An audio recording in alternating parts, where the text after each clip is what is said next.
The Wendy Williams Show.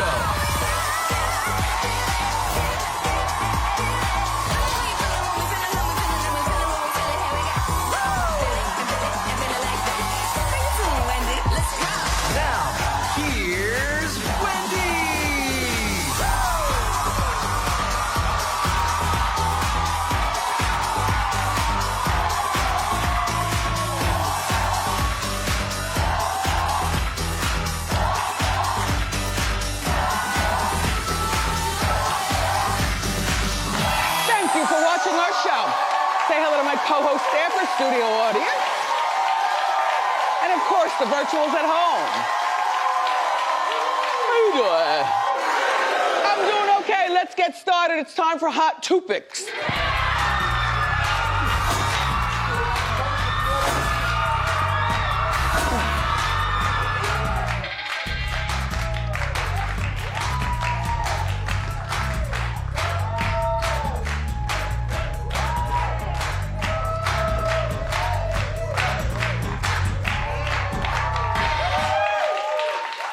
Let the church say, amen. I feel like a gigantic piece of lettuce. Like with moving parts and all. Evelyn is here tonight. Today. I watched Basketball Wives last night. It came on at 8 o'clock. And then I watched, which by the way, it wasn't that exciting. I'm gonna ask Ev what she thought. And then I got sucked into part 3 of Aretha. Because there was nothing really on TV, and I had already taken my nap, and I was wide awake. I gotta tell you something.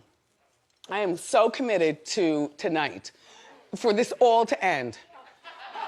So I can quickly forget what I've seen.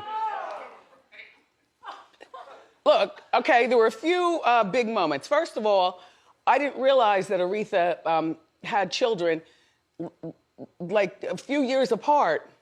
She got pregnant again. Like, I think she's like a freshman in high school, and there she is again, pregnant twice. 2 kids. She went on to have, more, but 2 kids. She smiled more last night and laughed more in a dark way. You know what I mean? And she didn't drink as much, and she didn't smoke as much. Which kind of disturbed me, because that made me think, well, damn, I thought the drinking fueled the anger and the passion for being angry. But nope, she was just like that. And I was very distracted about T.I. being there. Because I just felt like T.I. being a smooth talker, and his character eventually goes on and they have an affair, but so distracting.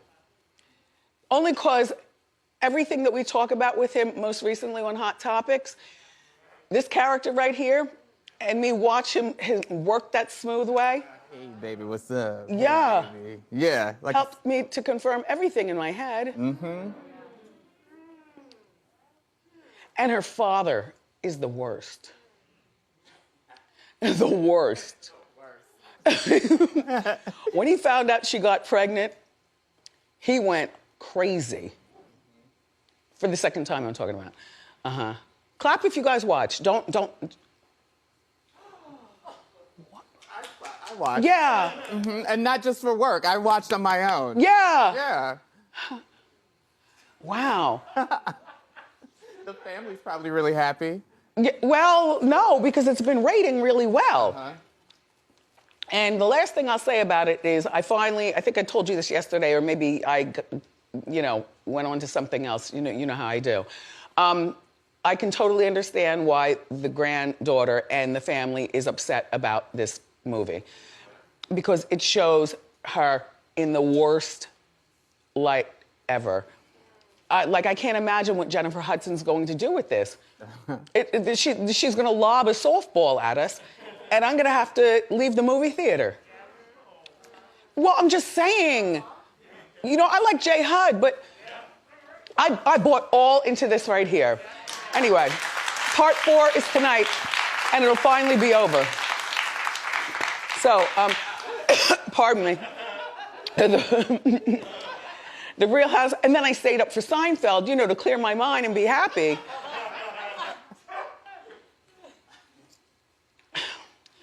Then I turned on Don Lemon to hear what's going on in the rest of the world, which, you know, you're horrified.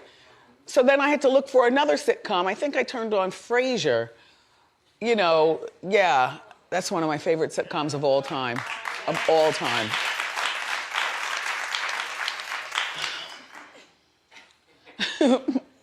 Okay, so the Real Housewives of New York are back.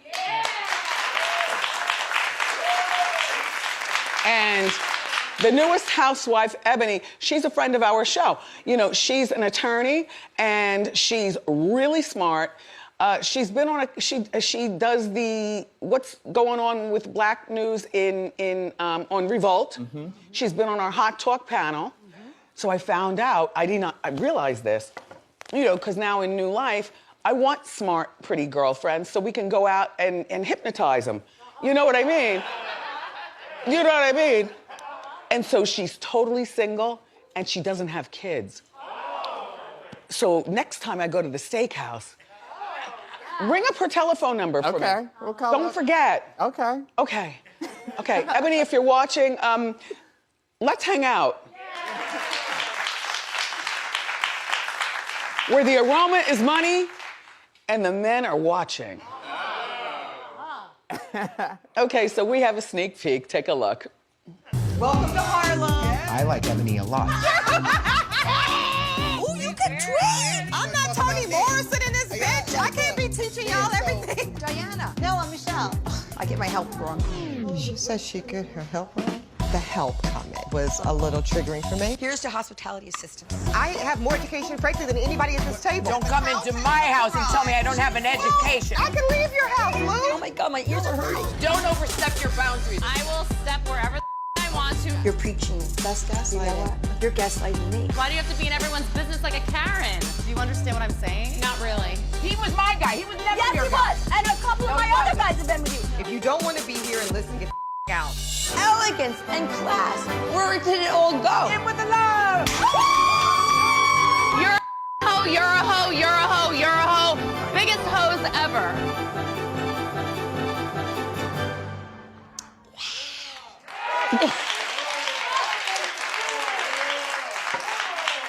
I'm gonna watch every single episode.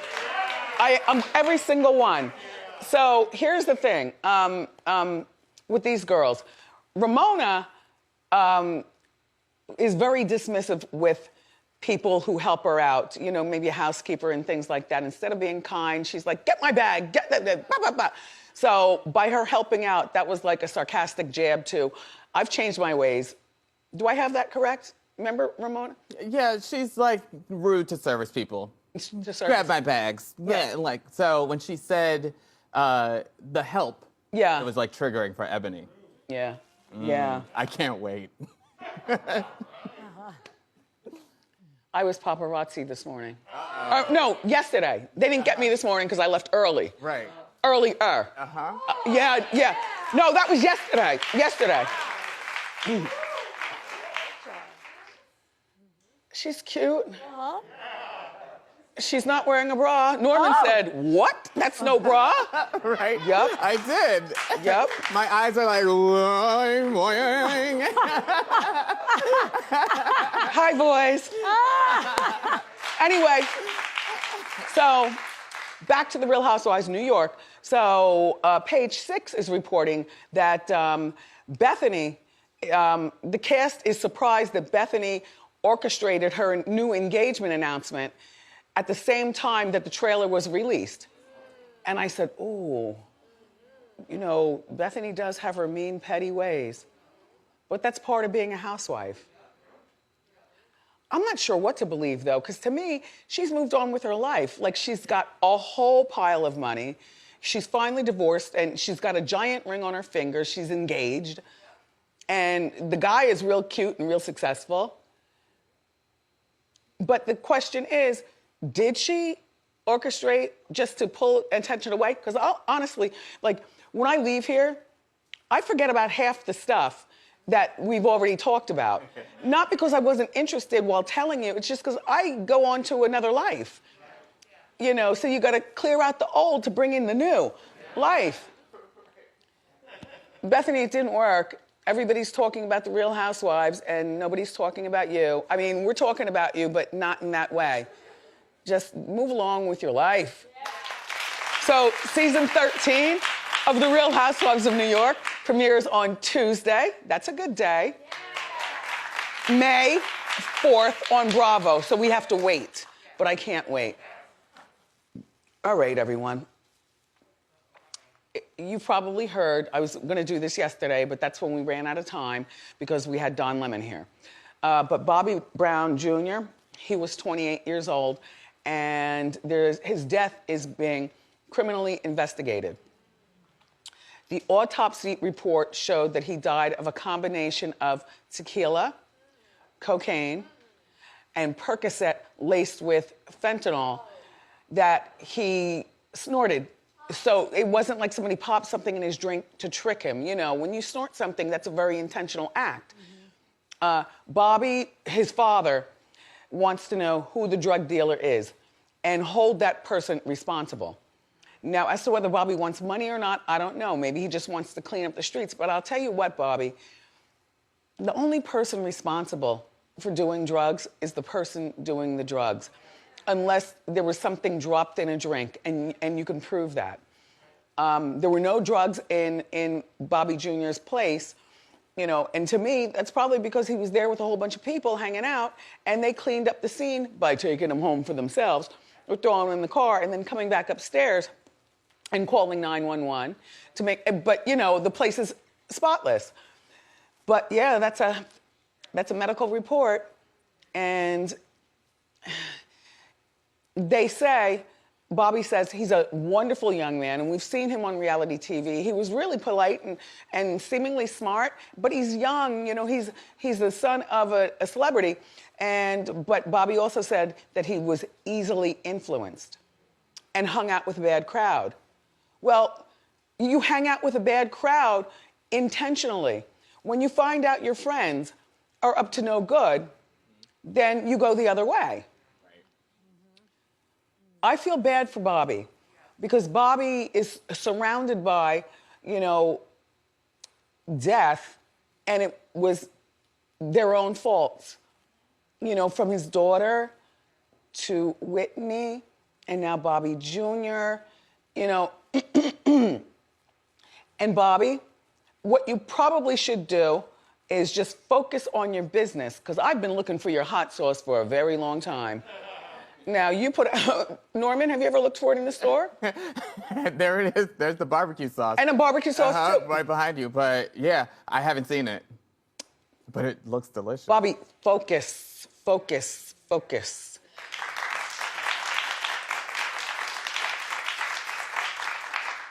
All right. Chris Harrison has lawyered up. Oh, yes. Oh, yes. He hired this high-power attorney from The Bachelor, if you're not familiar, from The Bachelor. He hired this high-powered attorney, and high price as well, I'm sure, who represented Gabrielle Union during her fight with America's Got Talent. Remember that fight? Reportedly, he's ready to, they say, tell the truth about how things really work at The Bachelor. Mm-hmm. And he also says that he has plenty of evidence. Oh. See, juicy. Wow. But I'll tell you what, Chris, you know, you know, and I was telling you this through the TV, you know, with the weak apology, but if you don't have any racist, you know, overtures and all that stuff, you were at that show for 20 years. If that's what you did, then that's what you did, because we saw it, and the apology was weak. Clap if you thought it was weak. Oh.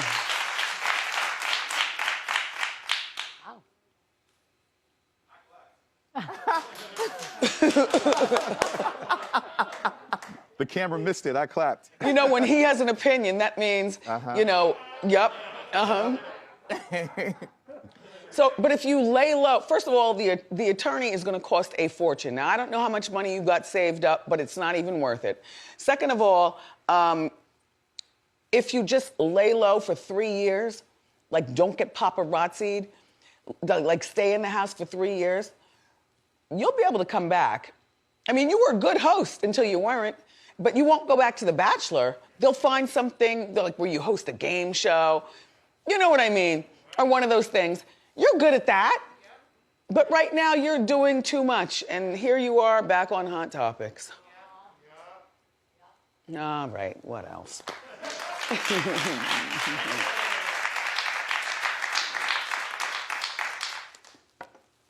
Shout out to all of our Greek friends who watch the show. You know, this week we're celebrating Greek independence. And yeah, similar to our 4th of July, you know, which means, and I love Greek food, you know I do. But my request for today's lunch, everybody, came a little too late in the day. You know, so we'll be having Mexican today. But I promise you, Greek food is on the horizon for another day. All right. Okay.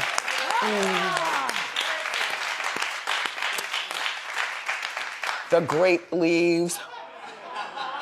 Oh, that's my one. Oh, and is that the gyro? Is that's Greek? Yeah. Oh my, gyro. Uh-huh. All that sauce. Uh-huh. That soft bread.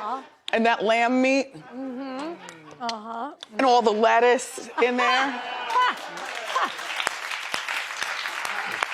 Well, I've never heard of Charlie Puth, but my wardrobe stylist, Willie, loves him. Clap if you don't know who he is.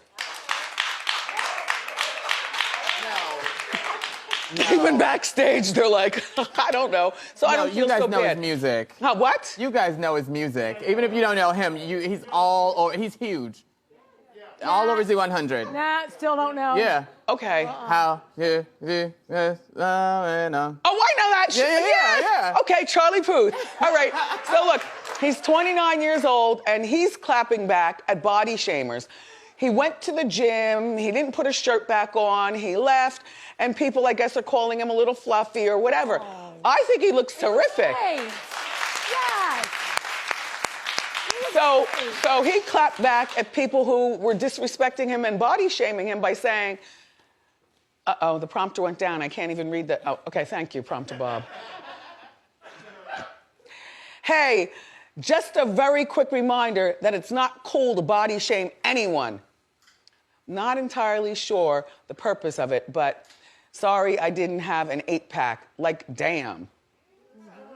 He looked all right to me. Yeah.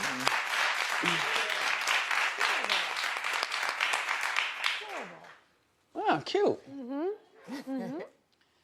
I like a little fluff on a man. I don't mind that at all. And the fact that he's leaving the gym, at least he's trying, unlike some of us.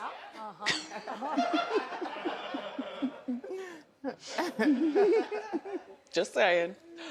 Okay, there's great news. And I'm trying to get my fight all ready. Mike Tyson will be fighting Evander Holyfield. Yeah. I know yesterday I was telling you that he won't be doing it. That was apparently leaked from the Holyfield camp or somebody else. They're supposed to split $50 million, $25 million apiece. And I said they probably won't go any more than 3 rounds because, you know, like Holyfield is 58 and Mike is 54. And I was cheering for him then not to fight, if that's his passion. But maybe he's like, life is good. You know, money is money. I've been there before. Money isn't everything, though, you know? Like, the idea that he's still alive and he's got family and he still has his wits about him. You know, I said, well, why don't you go on and be a commentator or something like that? Or just sit at home and be grateful. I was all for him not fighting. But the second I heard that May 29th in Miami is on, at the Hard Rock, I said, I am there. So anyway... take a look at this. The fight is on with me and Holyfield. And Holyfield's a humble man, I know that. And he's a man of God, but I'm God's man. And I'm going to be successful May 29th. He was doing an interview, and that's the interviewer. Don't you love this voice for commentating though? Yeah. It's different. All right, well look, I'll see you the 29th, Mike. And now who do I think will win? I think Mike is gonna tear him up. I do. Wait, clap if you think Mike will win.